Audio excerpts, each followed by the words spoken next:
Hi everyone, Gina Kraft here, District Technology Coach. We are going to look at Google Forms today and how Google Forms could be used within your classroom or with clubs or just different things like that. So we are in our Drive right now. If we go to the top right hand corner, we're going to look at our waffle. We know that that's where we can access our Drive. I want a new Google Form, so I can hit this new button and go down to the More and Google Form, or I can right click in this white dead space, go to More, and Google Form. Google Form has a lot of great features that are really good for collecting data and collecting information. So this could be, a quick formative assessment that you want to do with your students. You can set it to be able to be graded. You could do this to collect information. I know we've done this a lot at the high school, especially with homecoming week and just kind of collecting some of that information. So I'm just going to show you how to set up some of those very basics of Google Forms. There's a lot of different things that you can do with it, but I just want to show you some of the basics. So just like everything with Google, it comes as an untitled form. We want to make sure that we change this, otherwise we're going to have tons of untitled documents. So I'm just going to make this and title it Practice. And that'll automatically change my title here to Practice. Now you can put a description here, like directions, if you want students to have just a quick snippet of directions. I'm just going to fill out this practice form.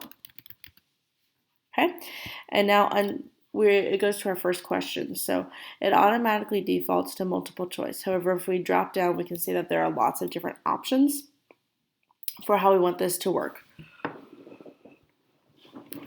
I'm going to keep it on multiple choice just because that's what I want my students to be working on. So I'm going to say select your favorite color. Again, this is just for practice. So I'm going to go and give 4 options. Let's do blue, orange, pink, and green. Now you can see we can add images here. If you have really little kids that maybe don't know what these words are or to be able to read these, then you could attach an image so that they could pair that image up with the word to make it a bit simpler for them to understand it. If you don't like that option, you can just hit that X and hit the remove, and then you can just type another option. Let's go with purple instead. Now I want this to be required, which means that my students or whoever's taking this has to take this question. So I'm going to toggle that on to required. It's not an option, so now anybody will have to answer this question. Now if you have lots of questions that are going to be similar to this, you could create this little duplicate. You could click this and it's going to duplicate the exact same question. So you could change the question and the answers, but the format will still look the same if that is something that you would like. If you decide, actually I don't need that, just click that little trash can. It's going to delete it for you. Now there are lots of other options. You can import questions from different things that you've already created.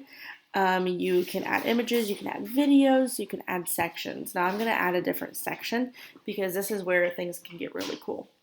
I'm going to make this section about their favorite sports team. And I want to add a question, so I'm going to hit this little plus sign. And I'm going to put select your favorite sports team.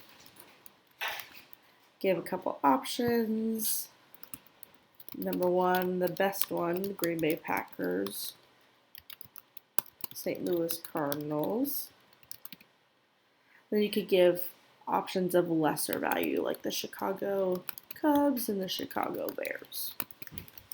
Now, based on what students select in this previous question, I can have this selected to making it go to a section based on how they answer.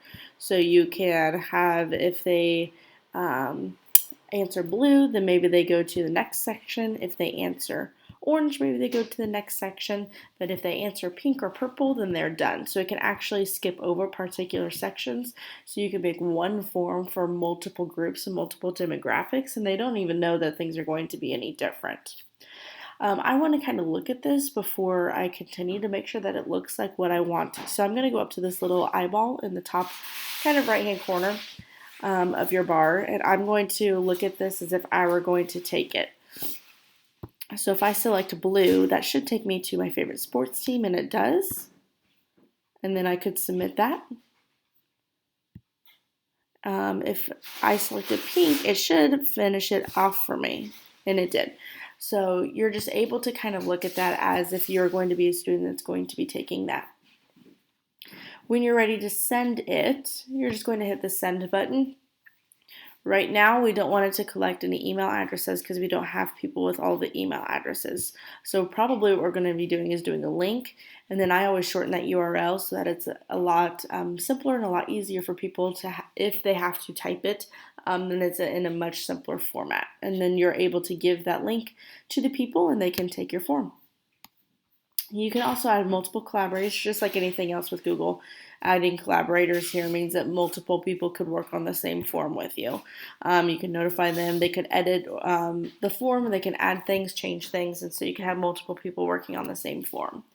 Now, the really cool thing with this is that a Google form automatically has a Google Sheet attached to it, which means that you're able to either view this in Google or you can download this as a CSV and open it as an Excel document, and it's going to have all of all of those different answers are going to be directly linked to your form. So whenever your form updates and your sheet updates as well, which is really neat. There are just a couple of different functions with Google Forms. Again, I know we've used this a lot already, but I just want to show you some of those basics if you like to get started with it.